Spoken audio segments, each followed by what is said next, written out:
Welcome back to the channel and welcome back to another edition of the Spurs Chat podcast, where I'm delighted to bring back Ryan Taylor from the Daily Express. Ryan, how are you?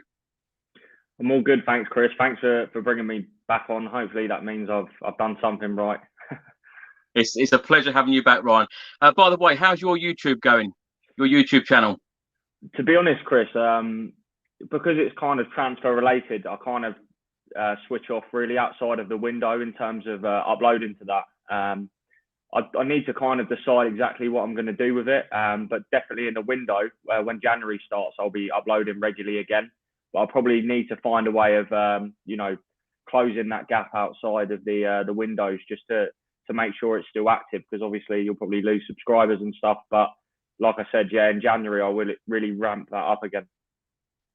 Well, Ryan, one thing that we want to talk about today is possible transfers in the January transfer window for Tottenham Hotspur. But before we come on to Spurs, of course, we're in the middle of the World Cup at the moment in Qatar. What have you made of the tournament so far? I've really enjoyed it, to be honest with you. I think obviously it's impossible to avoid the noise and the issues surrounding the World Cup in Qatar in terms of the workers' rights and the laws in the country, which obviously, rightly so, divide opinion. I think the journalists and also the broadcasters working on it have done a really good job in shining light on those issues, really, that shouldn't be ignored. Personally, I'm still of the opinion that it should never have been held in Qatar. But at the same time, I kind of understand. As difficult as it is to say that the country has laws that need to be respected during the tournament, so to speak. But in terms of the actual football, I just think the World Cup is just something that is just unrivaled in terms of football itself. I think the games this tournament have really sort of been one of two ways. They've either been thrillers, which we've obviously seen today, even though I've missed them actually, but or goalless draws or sort of cagey 1-0s. So I've kind of enjoyed that mix, but at the same time, I feel like there's been some really excellent games. I've sat through the majority of them, not really moved much from the sofa when the games are on 4 times a day, but it's all part of it. And I'm not really looking forward to when it goes to that knockout stage where there's a little bit of a break between the games, because obviously there's not as many with the group stage because we have to get through so many. 4 games a day, Ryan. Too much for you? Sometimes, as I was saying to you before we started the recording, I kind of had to switch off today, take my dog out for a walk, grab a coffee and go in the gym and just block it out. But I'm planning to watch the next game after this. And yeah, tomorrow I'll be back full throttle, 4 games a day. Is it 2 tomorrow? I think it might be 2. Hopefully it's 4, but we'll see. Well, you know what I'm going to ask next. What's been your moment so far of the World Cup? Because there has been some fantastic moments. There's been some upsets, and for me personally, I think you know what I'm going to say. Richarlison's fantastic goal for Brazil. What's been your moment of the tournament so far? My moment probably would have to be, I'm a big Messi fan, so Messi's goal against Mexico, for Argentina the other day. I feel like, that was the time where the country was relying on him, and he stepped up and delivered in a moment of real difficulty and adversity. Or on the flip side, Saudi Arabia's comeback against Argentina was mind blowing. Really, I never saw that coming.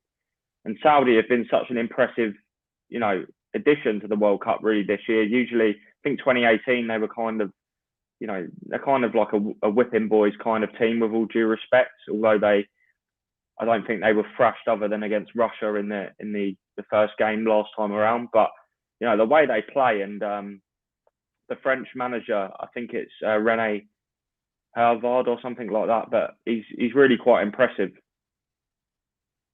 Ryan, what chances do you think England have this time around? Do you think we're finally going to get over that line and lift the World Cup?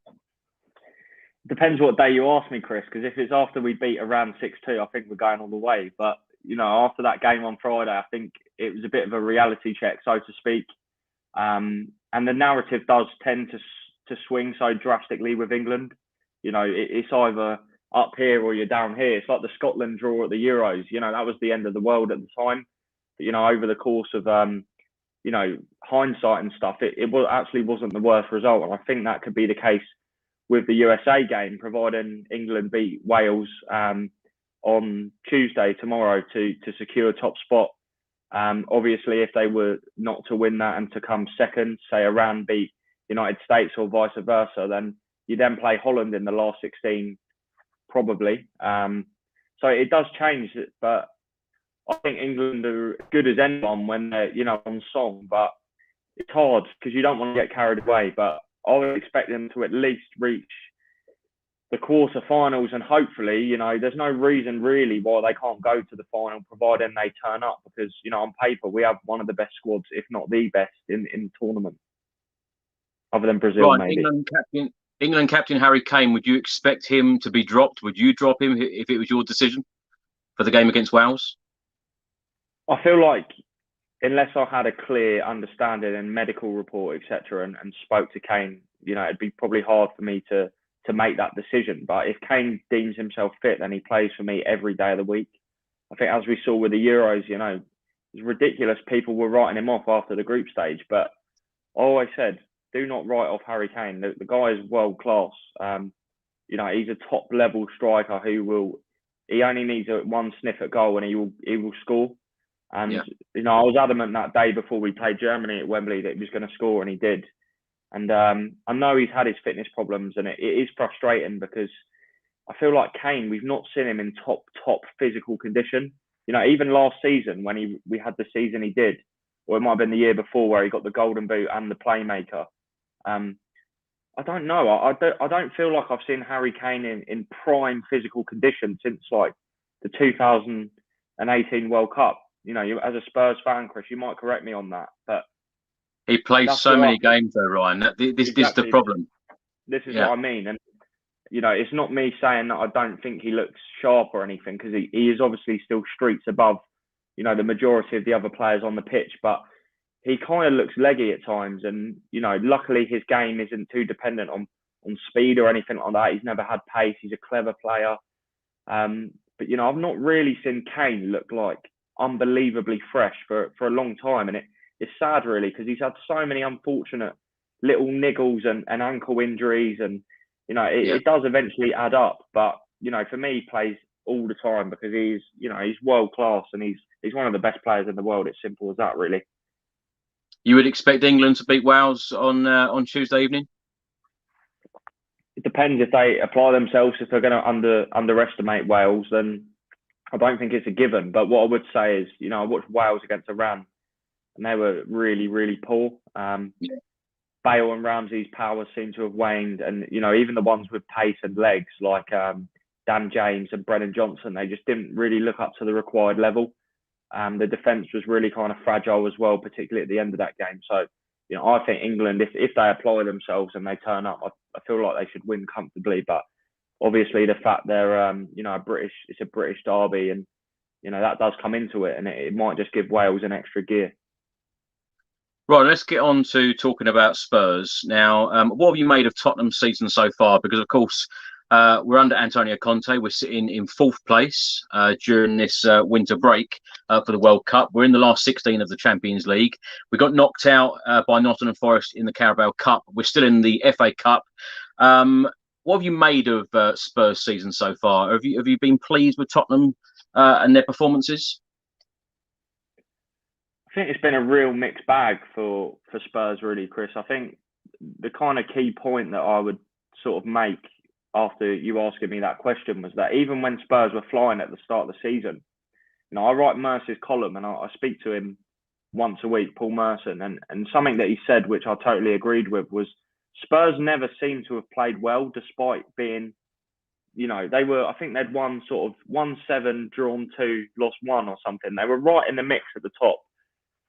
But, I know he's an Arsenal man, and he actually supports Chelsea, but he was right in what he was saying. I hadn't seen Spurs really hit top gear other than that opening day of the season win against Southampton, where I thought, wow, Spurs, that they look really good. But that's not to say what they had, the results weren't impressive, because they clearly had something about them to dig out wins. And when Kulusevski was in the side and fit, I think the injury there really had a damaging impact upon Spurs this season. And kind of all confidence seemed to really sort of be sucked out of the team. I don't know, to be honest with you. I feel like, Spurs can still be sort of satisfied in a weird way with how the season's gone so far, because ultimately they're out of the Champions League group and they're in the top 4 picture, which is what Conte would have wanted. But in terms of making strides on last season, I don't really feel like Spurs are sort of any closer to where they need to be. And that's a bit of a concern really with, Conte's contract and Kane's contract, because Tottenham really need to make that progress now. Otherwise, they're going to have problems keeping the likes of Kane and Son, because they're not going to want to play for top 4 every season. It's just the same old, really. For me, Ryan, and I think for a lot of Tottenham Hotspur fans, if you would have said to all of us that Spurs would be sitting in the top 4 and in the last 16 of the Champions League, when we took that international break for the World Cup, everyone would have taken it. Is it a concern for you about the performances? Because, the Spurs fans like the position we're in, but they want to be entertained. Do you think that entertainment will come? Maybe not under Antonio Conte, because he's not interested in entertaining fans. He's interested in results, and his way of playing is to be tight defensively, but to score 2 or 3 goals a game really, and nick a 1-0 where you can.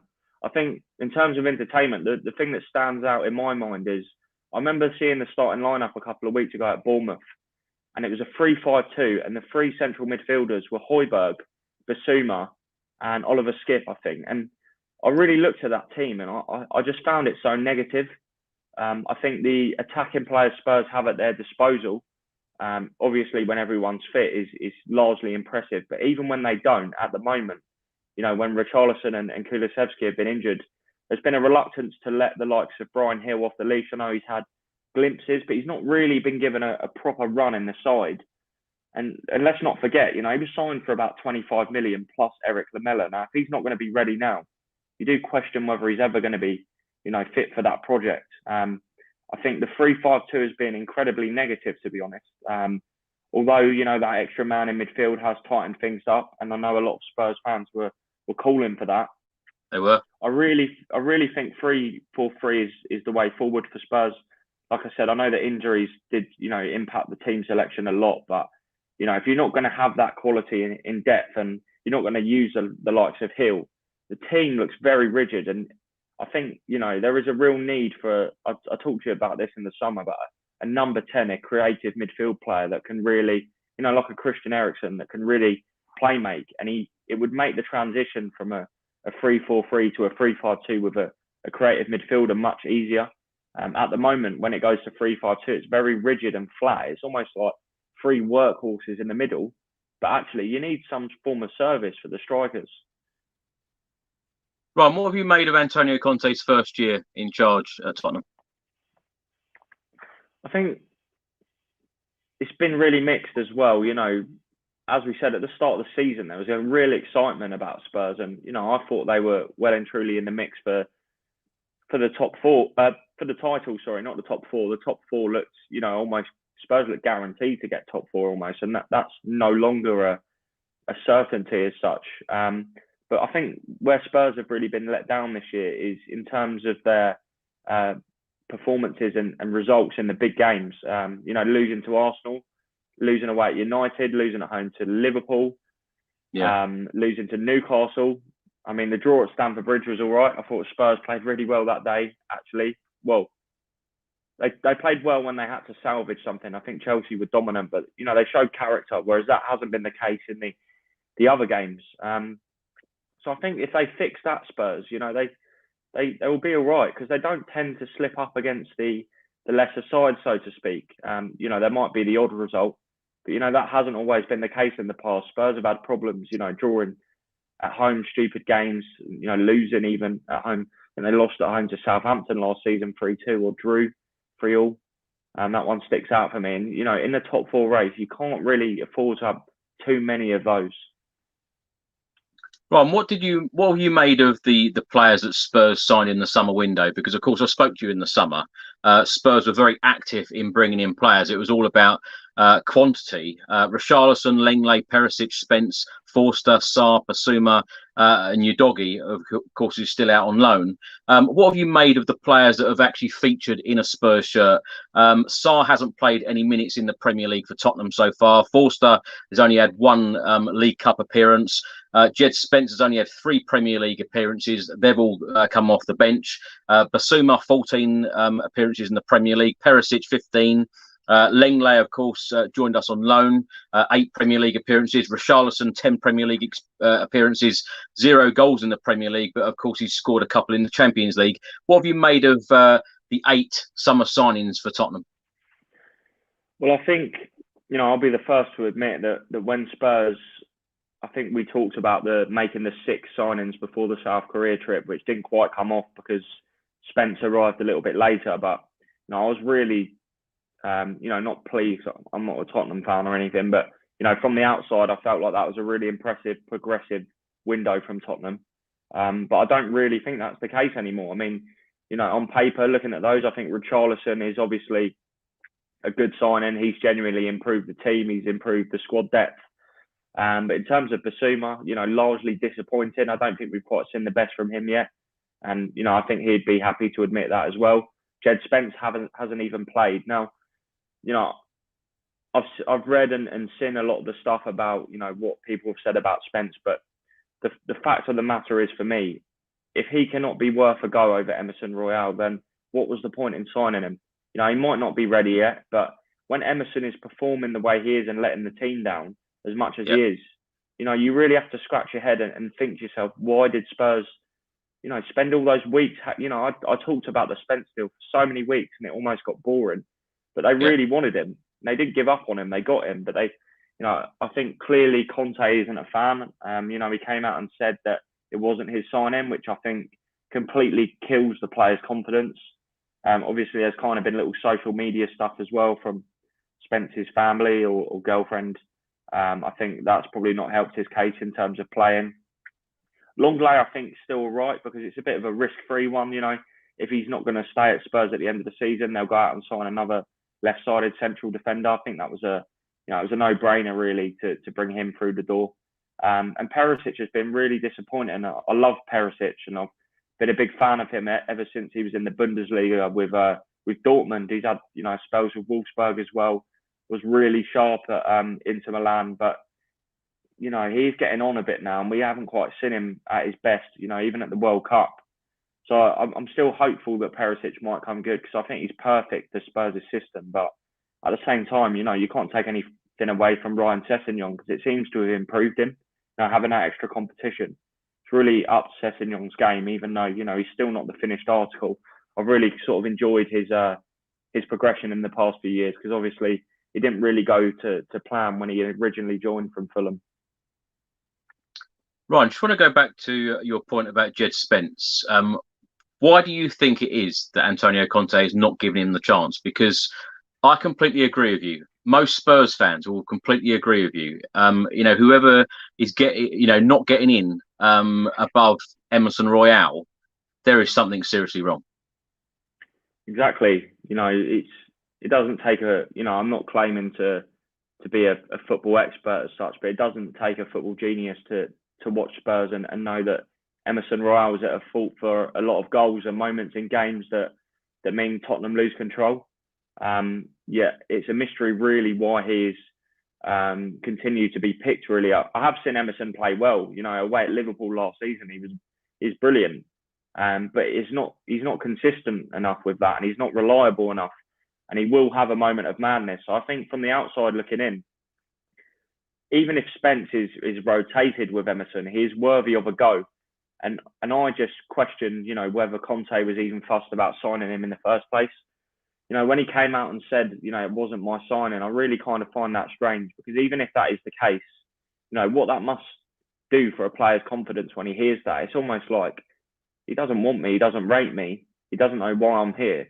So, it's not really going to give you huge belief, and it should give you the motivation to prove him wrong. But, we don't know exactly what goes on the training ground. But if Spence is continually overlooked, I would question, why Spurs spent so much time on him.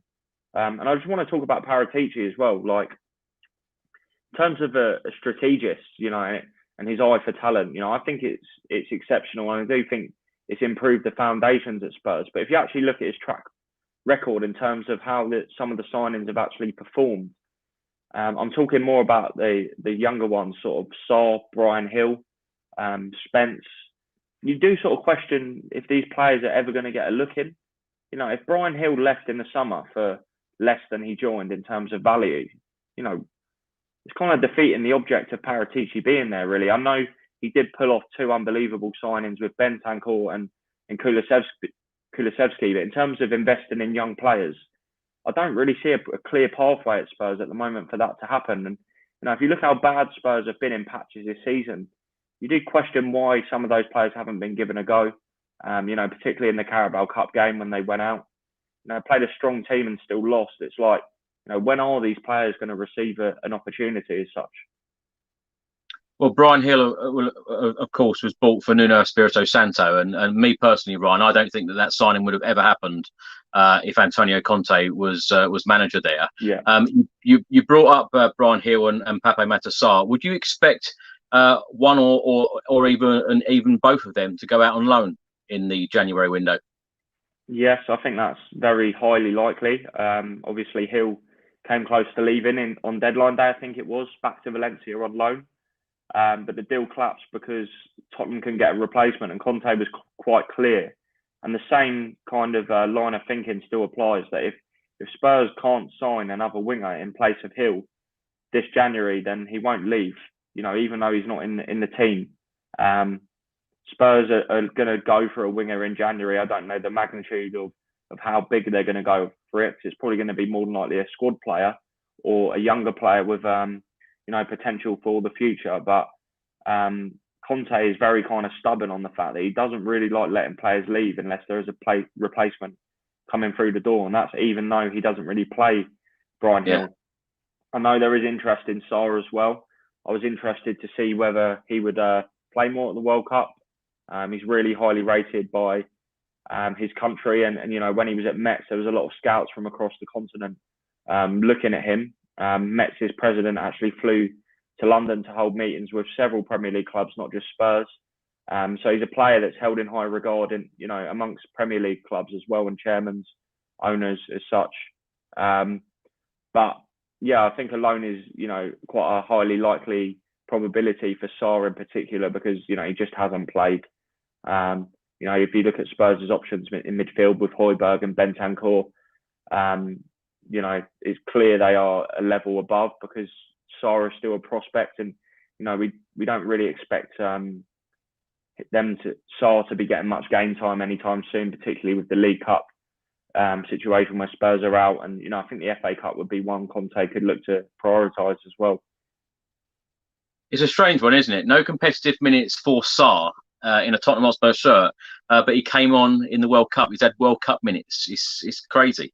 Tanganga and Jed Spence, would you expect one or two of them to go out in the January transfer window on loan? Because it's an interesting one for me, because Antonio Conte is now working with the likes of Emerson Royal and Jed Spence at Hotspur way.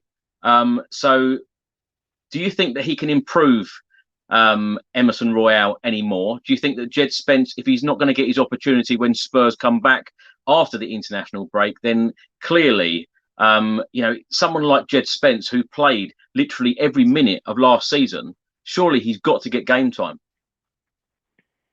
I mean, only Conte is the man that can answer that, that kind of question, really, just because, like we've just discussed, I don't think we can truly understand and determine the reasons why he's continually being overlooked. We can read into some of the sort of coy comments Conte has said, but like you said, if his time isn't going to come now, then you do wonder where it will in the season. Hopefully, Spence is looking at the situation with a determination to turn things around. In terms of Tanganga, I know his agent has held a lot of conversations with clubs across Europe, not only in the Premier League, but Italy. There's strong interest from AC Milan. I know he's very highly rated by Jose Mourinho, who of course brought him through in the 2019-20 season. I remember that game he had against Liverpool was really impressive. Even one of Jose's first training sessions, there was that clip of him praising Tanganga for tackling Ronaldo, I think it was, in a pre-season friendly against Juventus. So he's a player that's held in high regard in other quarters. Just because it hasn't worked out for him under Conte at Spurs, it doesn't mean he's not a good player. And I think realistically, his representatives and the club will look at that situation and look at potentially moving him on. If Tanganga's not even going to get minutes when there's defensive injuries for Spurs, then it's clear it's probably not going to suddenly turn around for him, unfortunately. Ryan, Harry Kane will be out of contract at Spurs in the summer of 2024. Do you expect him to sign a new contract sometime soon? It's anyone's guess. I think I've found it really strange, the links to Bayern Munich, because they don't seem to go away. The reason I find them so strange is, from the outside looking in, it'd be hard to comprehend Harry Kane leaving the Premier League at this stage of his career. He's a homeboy. It's very much family orientated in terms of, what we've seen over the years. His affiliation to Tottenham, can't really be questioned despite his desire to leave and try and win trophies, because he's stuck with the club for a long time during, periods where it's clear they're not really going to have much success. So I think the Premier League goal scoring record, the Alan Shearer one, is 100% the priority at the moment. But like I said, the Bayern Munich links, I don't know why, but they don't seem to go away. I think there is genuine interest from Bayern Munich, whether that's being used by Kane's brother and his representatives to try and bargain a bigger contract, I don't know. But I don't really question it and foresee Harry Kane forcing his way out of Spurs. I think if he feels the club are competitive, then I think he will extend his stay. And if you look at, Man City at the moment, they've got Haaland, so Kane's not going to go there. I think the only realistic avenue is more than likely Manchester United. And, are you going to jump ship and leave Spurs for United? At the moment, I don't really see that happening. Kind of depends how United get on and what happens with Antonio Conte. But, my sort of feeling is that Kane will remain with Spurs. He's kind of a one club man, even though he wanted to leave, but the desire and his desire to win trophies must be matched by the club. It's really that simple. And the same applies to Son. I know he's tied down to a long-term contract, but these players do not want to play for top four every season. And that is what's happening at the moment. Yeah, we're certainly overdue trophies. I say it pretty much every day. Antonio Conte's contract, Ryan, ends on the 30th of June 2023. I counted the days. It is now 214 days until his contract runs out. He said in a press conference a couple of weeks ago, my contract ends June 2023. Spurs have the option to extend until June 2024. And from what I understand, it is Tottenham's decision whether they extend this contract. Why haven't they extended it as yet? It's a difficult question to answer once again, because you feel like when Spurs got Conte, it was an incredible pull. It was one of those appointments you're like, wow, Spurs, they mean business now, and they're going to be the ones chasing down Liverpool and Man City. But obviously, it hasn't quite happened. But at the same time, it's like the defeat to Newcastle. Conte said, this is a long-term project. We're going to have these results. But actually, when the manager's not committing himself to a new contract, why should you take those words for, you do question kind of you question his intentions, really. I feel like, if he's going to be sort of using that long-term project as an excuse, then you at least want to see a show of commitment from the manager. And, at the moment, there's not really been any concrete indication that he will firmly commit his future to Spurs. He seems to just be seeing how the season goes. And, as we know with Conte, he is a 2 to 3 season max kind of manager. Although he has previously said, if the materials and the infrastructure and the resources are right at Spurs, and there's no reason why he can't replicate Klopp. But I just personally don't see that happening. I'm really I've kind of got this idea in my head that I can really envisage Poch coming back to Spurs, and I think everyone would love it. I think, the entertainment factor would be there. And, realistically,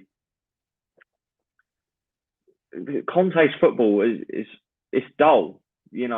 I love Conte as a manager, and I love, what he's achieved, and, this he's an iconic manager. He's a top elite level manager. But personally, I prefer to be entertained along the way. And, some of these performances and results in terms of, sitting back with 9 men behind the ball and trying to nick something, it's not really the football for me. And I know Spurs are a fan base that love to be entertained. You've had so many great teams over the years that, they may not have won trophies, but Spurs fans look back on them with great memories. And that was certainly the case with Pochettino, particularly that season at the Lane where you went unbeaten in the final season at, I think it was 2016-17. Spurs were just brilliant. Ali, Ericsson, Kane. And, I'm sure you'll be in agreement, Chris, that if you're not going to win trophies, you may as well have a team like that you adore and you will remember. Yeah, I do agree with you. And I would love to see Pochettino back one day. But I do think that Antonio Conte needs his chance, deserves his chance. I want to see this manager fully backed because, as I say on this channel, week by week, to go from Pochettino to Jose Mourinho, I'm not even going to include Nuno, and then to Antonio Conte, you've got to be winning a trophy under those, superb managers. And I just think that in this last year or so, Antonio Conte has come in. We were playing Europa Conference League football. He's got us into Champions League football. He's got us into a position where we are difficult to beat. Yes, I know you said about those defeats so far this season, but as I said earlier, I think a lot of Spurs fans, where we are at the moment, sitting top 4 in the last 16 of the Champions League. I just think that if Antonio Conte is backed in the right way, he will deliver success. He will deliver a trophy. And honestly, Ryan, if there's any Spurs fan who probably talks about lack of trophies, it's probably me, because I just think that us fans are so starved of trophies. Like, you think of the FA Cup, 1991 was the last time we won the FA Cup. 2008 was the last time we won a League Cup. It's crazy stats. And when you said about Harry Kane earlier, Heung-min Son, Hugo Lloris, Hugo Lloris has been at the club for 10 years. No trophies. It is absolutely crazy the quality players we've had over the years and lack of trophies. I just think that if there's anyone going to deliver them, I think it's Conte. Are you confident that Conte will be Spurs manager at the start of next season?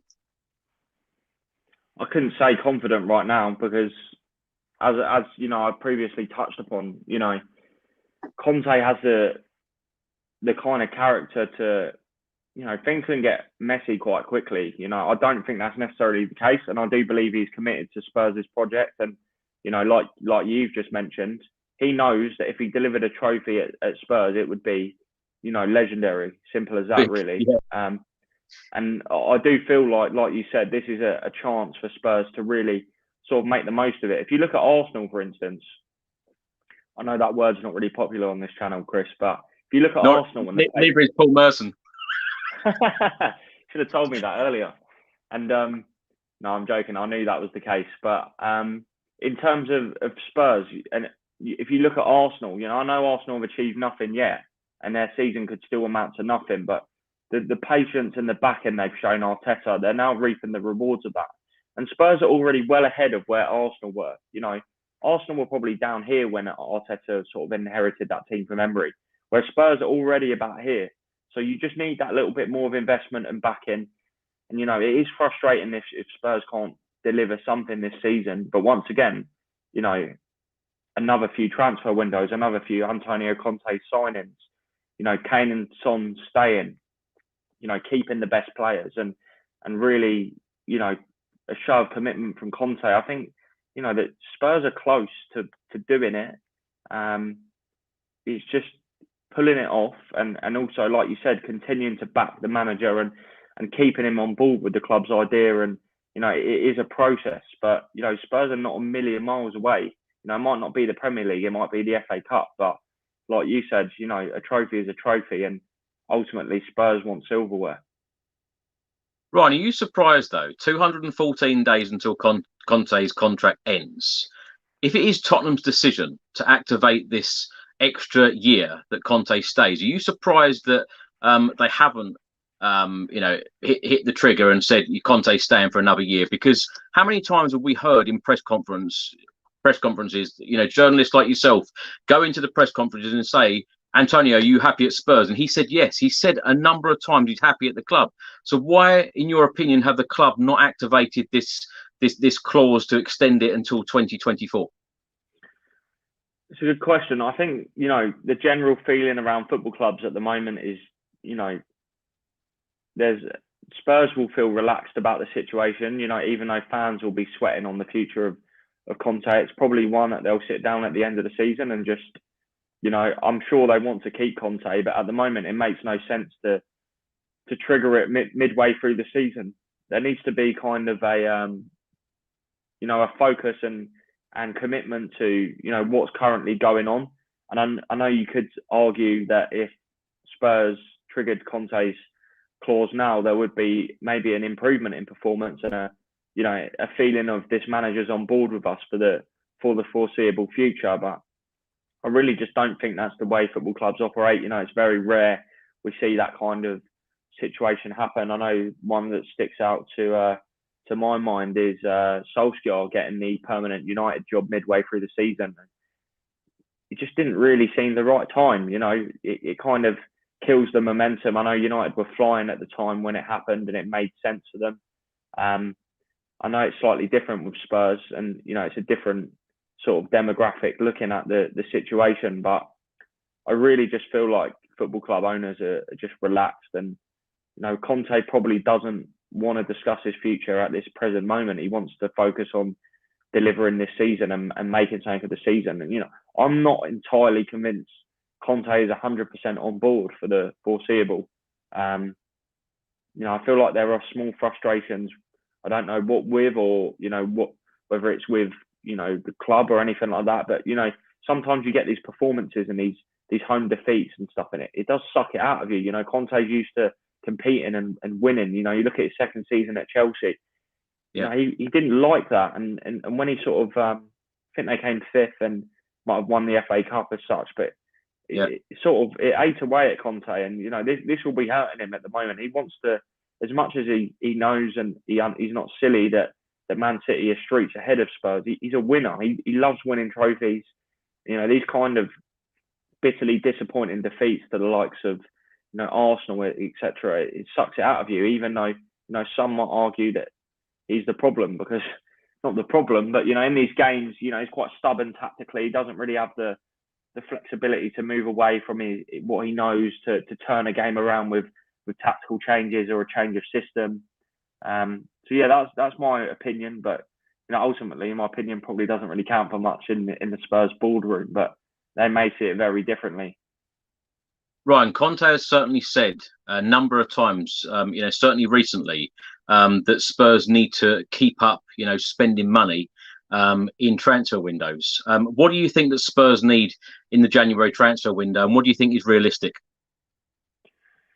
Just a refresh, Chris. I think, even for a team that invested heavily in the summer and made a lot of signings, Spurs squad, you don't look at it and think, cool, like that is a brilliant, even Newcastle squad at the moment in their team. You look at every player, even the ones that have been there like Joel Linton, and then the new ones that have come in like, Kieran Trippier, Bruno Guimaraes, there's life and there's excitement. But I look at Spurs' squad and I never feel excited. It's very much sort of, it's solid and it's decent, but you never look at it and think like, wow, Spurs are on fire at the moment. Like, and that might be down to the way that Conte plays. His style isn't quite that attractive as such, but I think Spurs just need some new energy, just some new, look at what Kulusevski and Bentancur have done. I know their impact wasn't necessarily immediate, but, once they settled, they gave Spurs a new dimension. It's that simple.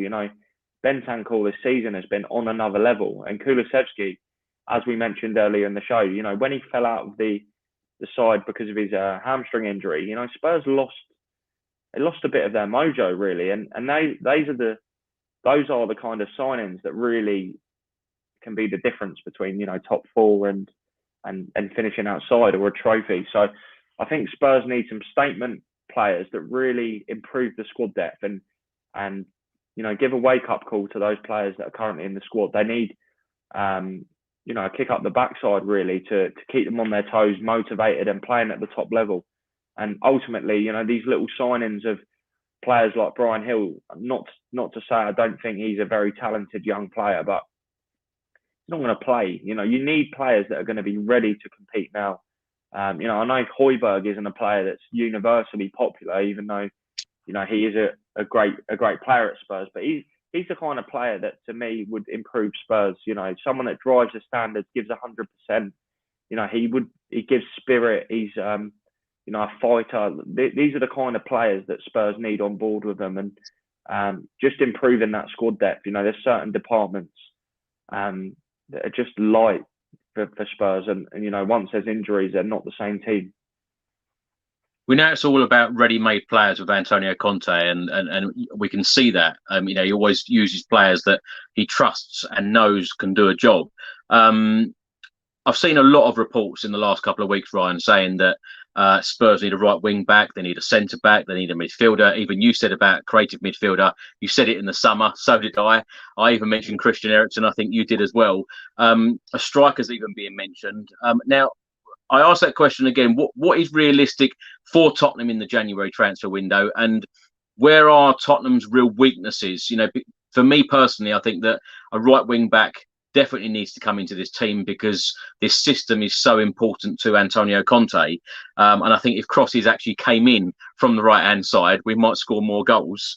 What do you see happening in this window, and what do you think Conte really wants to fix in this team?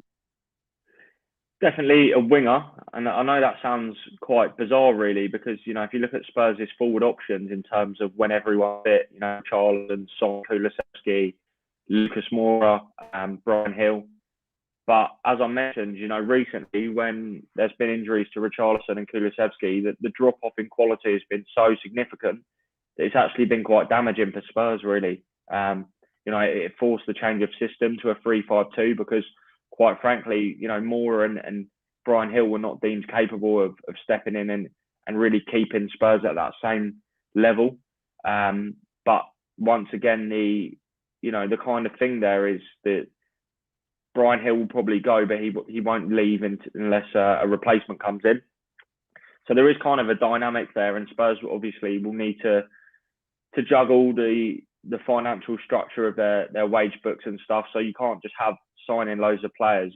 At Spurs, it very much seems to be one in, one out. I do think there will be exits as well. Also, that creative midfielder. If there is a player that is out there that is available, I know Ruslan Malinovsky from Atalanta has once been looked at, for example.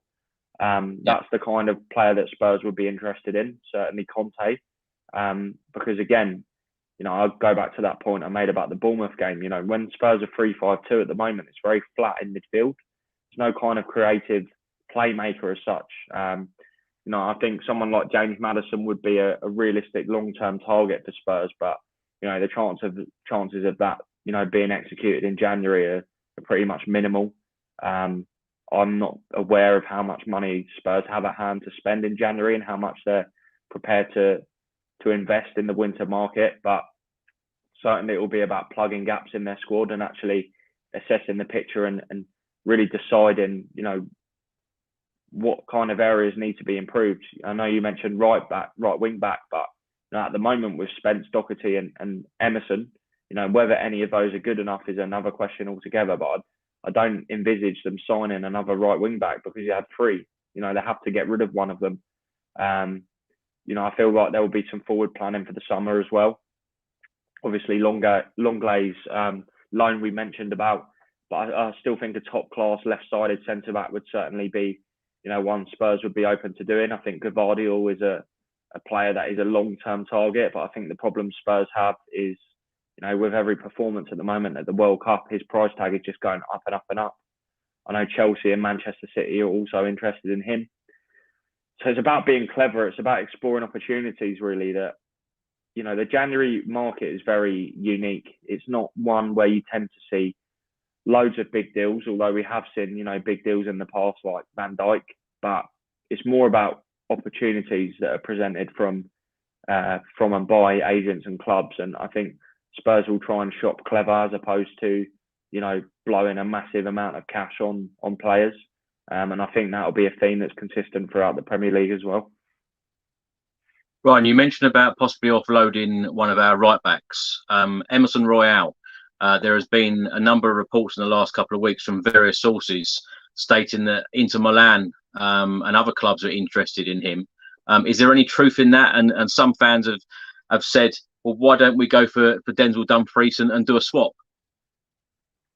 Yes. To be honest, Chris, I would take a lot of it sounds like I'm not sort of looking down on these as such, but I would take a lot of the Italian reports with a pinch of salt, especially with Emerson Royal. Seen a lot of stuff in recent weeks, like Juventus and stuff, but a lot of it just gets snowballed from these reporters on Twitter that don't actually write any articles at all. They don't work for any publications. They start a transfer rumor and they've got a massive following, and then it just gets put onto a lot of the aggregator pages as such. So I don't think there's any firm interest really in Emerson. I know Atletico Madrid have looked at him in the past, but in terms of anything imminent, I'm not aware of anything. But that's not to say that it can't materialise. I think he's a player that is respected, quite surprisingly, by some European clubs. Hypothetically, I think that Dumfries swap would be a great deal for Spurs if that was something that was actually viable. I know Chelsea are interested in Dumfries as well, and it wouldn't surprise me if United had a look at him if they moved Aaron Wan-Bissaka on. But honestly, there's nothing really imminent with Emerson Royal, which I'm sorry to say. Right, before I give you loads of names where you can either say yes, Spurs are interested and there is real truth in it, or dismiss them, are there any names that you're aware of that Tottenham are actively tracking at the moment, looking to sign in January? Yeah, so you mentioned, we talked about the playmaker. I think Malinovsky is a live option. Whether it's one that Spurs are going to go sort of all in for, I don't know, to be honest. It's more like an opportunity that's presented itself, and it seems like Malinovsky is someone that's rated by Conte. He's a hard worker and he provides, goals, assists. He's been very effective in Serie A with Atalanta and actually played in a similar system. So, stylistically, it makes sense. And I believe his Atalanta contract's coming to an end.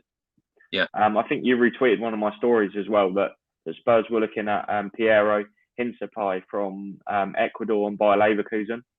Yeah. Now he's a player that's been tracked quite closely by Spurs because the impact he's made in Europe since arriving from South America has actually been really impressive, and he's a player that's really highly thought of in Germany. So that's one that Spurs have continued to look at, but they're not the only club doing so. In terms of other targets, there's nothing really concrete at the moment to suggest who Spurs could move for. But at the same time, what I'd say on that is that's pretty much the same with a lot of clubs. I know there's some more concrete links with some of Spurs' big rivals, but you have to remember, we're in the middle of a World Cup at the moment. I think although clubs will be working behind the scenes,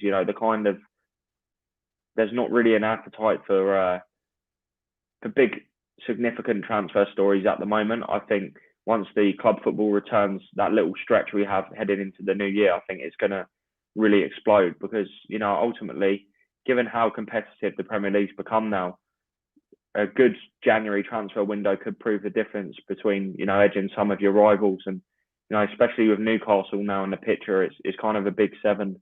And obviously there's only 4 Champions League spots, and it's so important to get Champions League football in terms of financial rewards that, I really think we'll see the majority of the big 6 heavily active in January. Because of the World Cup, Ryan, do you expect a busier January transfer window or a quieter one? It's hard to say. I think, there will be a lot of players that attract interest from the World Cup, and we'll probably see some more unlikely deals in that sense. Players that, hadn't really been in the shop window before the World Cup. We always see a few sort of Mexican gems or someone plucked out of thin air and earn a move. I mean, Enner Valencia being one after the 2014 World Cup got a move to West Ham from Mexico, I believe, and he's again been someone that's been quite impressive. So they're the kind of deals that happen. And I would also say that this 5-6 week interval was actually given sporting directors, board members, and managers the chance to sit down and actually strategically plan for January in greater detail. Because when there's 3 fixtures a week, certainly if you're in Europe during a club season, there isn't always the time to really sort of plan and break that down. And I think one of the clubs we'll see most active actually is Arsenal, because the feeling I kind of get from those I speak to at Arsenal is they want to capitalise on their situation. And I feel like Spurs will also be needing to follow in that kind of line of thinking, that if they don't improve their squad, they could get left behind in the top 4 race. Yeah. Kim Min-jae is a name that keeps coming up in every transfer window. Do you think that Spurs could possibly get this one over the line? I don't know, to be honest, Chris. I kind of get the feeling that the chance might have been and gone. He was a player that was tracked right back from his days playing in China for, I think it was Beijing Guoan, or excuse my pronunciation on that. But he then went to Fenerbahce, and still there was interest from Spurs. But Stade Rennes and Napoli both agreed a deal with Fenerbahce, and he ended up deciding to join Napoli, and he really hasn't looked back. And actually, I didn't see him today, and I know South Korea conceded a lot of goals, but whenever I've seen him this season, I watched the opener against Uruguay, and I also watched the Champions League matches against Liverpool this season. He's like Koulibaly again. At Napoli, how good Koulibaly was. And their recruitment, Napoli, has been so impressive that I think they could now be looking at another 50, 60 million pound centre back with Kim. And I know he isn't a sexy name as such, and he's not someone that's going to be, on the back page of all the gossip columns. But although there has been quite a lot of speculation about him, I must say, he's a player that, he's only 26, I think. He's at a perfect age, and I think he could be a real prospect that costs sort of 40, 50 million now. So I don't know with Spurs, I know there's long-standing interest, but, unless they're going to pay that kind of money, it'd be hard to say on that one. James Maddison is a name that you mentioned earlier. What is the realistic chance of actually Spurs signing him? Is there genuine interest from Conte? Does he like James Maddison? Would he like him to come to Tottenham? I couldn't tell you on Conte specifically, but I know from Tottenham as a club, Maddison's a player that's been appreciated right back to Mauricio Pochettino's days at the club. What he achieved in his first season at Leicester, in terms of making that step from the Championships look so comfortable was, really impressive. And what's eye-catching about Maddison is he's been really consistent. There has been a few sort of dips, but if you look at his numbers in terms of goals and assists, there's not been anyone better really in the Premier League other than Harry Kane over the past 2 seasons. So I think Spurs would be, silly not to be interested, particularly given they're, should be open to signing a creative midfield player at the moment, one that could give them that flexibility to switch to a 3-5-2 instead of a 3-4-3. But again, Brendan Rodgers loves James Maddison. He's one of the favourite players he's ever worked with. So he won't really be keen on selling him. And, Leicester like to drive a hard bargain. We saw with Harry Maguire, they literally backed United into a corner to the point where United just went, oh, go on then, we'll pay it 80 million. So that would have to be the case for Maddison as well, particularly given the form he's been in. I don't envisage it happening, certainly in January, but the summer, from Maddison's perspective, you've got to look at it as he's going to want to play Champions League football. So as much as he loves life at Leicester, I think, Spurs is a realistic move for him. Ryan, goalkeeper and captain Hugo Lloris is out of contract at Spurs in 2024.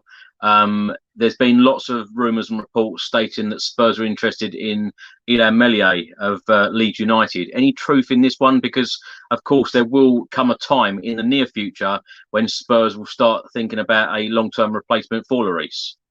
I think that time's already come, to be honest with you, Chris. I think Spurs are actively open to the idea of signing a goalkeeper, even though Lloris is the number one and obviously a massive leader in the dressing room. I think the kind of profile Spurs are looking for at the moment is someone that could come in and provide immediate competition with Lloris, keep him on his toes, and improve the goalkeeper setup, but actually with a view to becoming number one. Obviously, Meslier would tick that box, but I don't really see Spurs as strong contenders for Meslier. I think, with all due respect, I think he's a good Premier League goalkeeper, and he's obviously young and he's going to improve. But I think, Spurs would probably be looking for someone a little bit more established. And I'll say established. What I mean by that is someone that is going to be on that same level as Hugo Lloris, really. And I wouldn't necessarily say Illan Meslier is in the top 5 goalkeepers in the Premier League or even close to that, really. I would actually say he's in the bottom 10. And that's not to say he might not become a top level keeper, because, what he's achieved in his short career so far has been impressive and he's highly thought of in France. But I don't really see that as one with legs at the moment.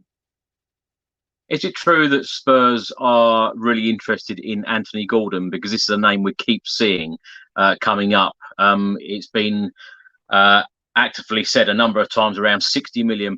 Could Everton take £60 million if Spurs were to offer that figure? It's difficult because there'd be riots at Goodison Park if Anthony Gordon left. Spurs' interest is very much genuine. He's a player that's very highly appreciated by the board and Conte as well. And, we saw Chelsea's interest as well. His stock really kind of exploded last year, despite the fact that he still probably isn't really delivering the numbers that would be expected of a player worth, 60, 70 million. So yeah, it's hard to envisage Spurs paying that kind of money for a player that's probably not even going to start for them. So I don't know. It's definitely one to keep an eye on, and the interest is 100% real. So that's what I'd say on Gordon. Right, it does seem that some of these names do get recycled in these transfer windows, because another name I keep seeing coming up, particularly now the World Cup is here as well, Weston McKennie. Fabio Paratici is a huge admirer of the player. Is there any truth that Spurs are interested in him, and could he possibly sign either in the January window or indeed the summer? Yes, I think so. I think Spurs' interest in Weston McKennie is very much genuine, and there's actually been discussions over a deal in previous transfer windows.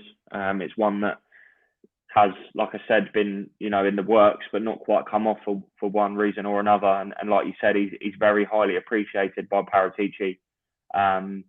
So I see that as one that could happen, and he would provide Tottenham with something a little bit different in a box-to-box sense. He's someone that can affect the game at both ends of the pitch. I think that was evident in USA's draw with England recently. So yeah, that is certainly one that, if that was to materialise in the coming transfer windows, I really wouldn't be surprised.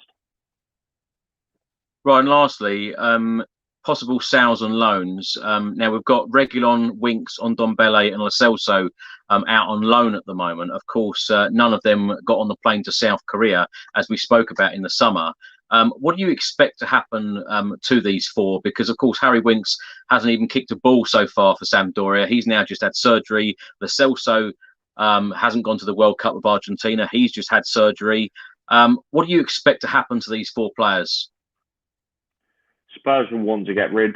Simple as that. I think, the longer it's left, the more the value decreases. I think certainly with some of them, Spurs made a mistake not trying to pursue a permanent sale last year. I think these loans are, the only possible positive on those 4 is, Ndombele has shown glimpses, as we know he usually does at Napoli, that could entice him into a permanent deal. But the others, not really so. I know Lo Celso is highly rated by Villarreal, but again, Spurs just need to get rid now. The longer they leave it, the value decreases. I don't envisage a way back for him at Spurs, unfortunately, especially with Winks. It's a sad one because he's a Tottenham lad, and when he came through, he was so important, really, to how Spurs played under Pochettino, but he just doesn't seem to be at that required level anymore, unfortunately.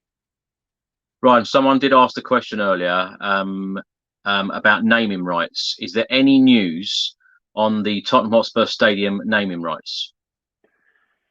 Not from me, Chris. Unfortunately, I don't have a scoop on that, so to speak. But I know it's something that is, firmly under discussion. But yeah, as far as I'm aware, there's no kind of update on that at the moment. Do you know if there was any truth in Amazon or Google? Do you know if Spurs were actively talking to these companies? It looks like I don't know about Amazon, but Google certainly looked like one that definitely had legs. But I'm not quite sure what happened with those discussions because they seem to go very hot and cold. From what we read through separate media reports. But I think we probably will see movement on it not in terms of Google, but the stadium because it's a huge, a massive cash opportunity for Tottenham in terms of sponsorship and bringing some extra investment into the club. So they'd be silly really not to look at welcoming offers on that front. Two last very quick questions for you, Ryan. How many players do you think the Spurs will bring in the January window, and where do you think Spurs will finish in the Premier League at the end of the season? Good questions. I think it's hard to say with Spurs because we have known in the past they have actually been quite tight in terms of bringing players in. Certainly in that season under Poch, I think it was when they didn't sign anyone. You might correct me on that if I'm wrong. I love a fact, and it was 518 days without a signing under Pochettino, and he still took us to a Champions League final. What about that? Yeah, that's the one. That is unbelievable, really. I reckon Spurs could bring in a few, certainly 2 or 3, similar to last year. And I fancy Spurs to get in the top 4. To be honest, I think with Harry Kane, if he stays fit and Son, it's just a lot of goals. Even if you're shipping goals, you're scoring a lot. And certainly with the likes of Chelsea at the moment, you don't really see where the goals come from as such. So I think that works in Spurs' favour. Although I do think it will be interesting to see how the World Cup has affected, the first half of the campaign when it returns on Boxing Day.